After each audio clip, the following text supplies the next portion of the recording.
আমি শাওন পাকশালা থেকে বলছি। এটা আমার নতুন ভিডিও।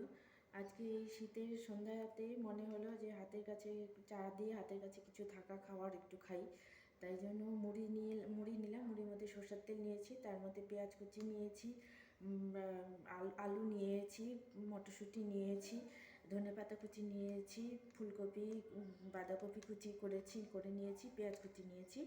এর মধ্যে দিচ্ছি এখন একটু গরম মশলার গুঁড়ো, একটু নেব চাট মশলা,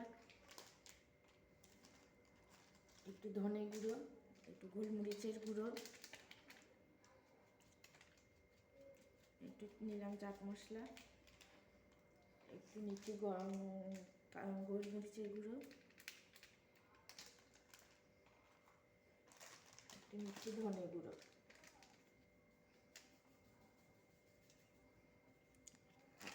আপনারা এটা করে খাওয়ার রিকোয়েস্ট রইল। তো খেয়ে কেমন লাগলো এটা কমেন্টসে জানাবেন প্লিজ।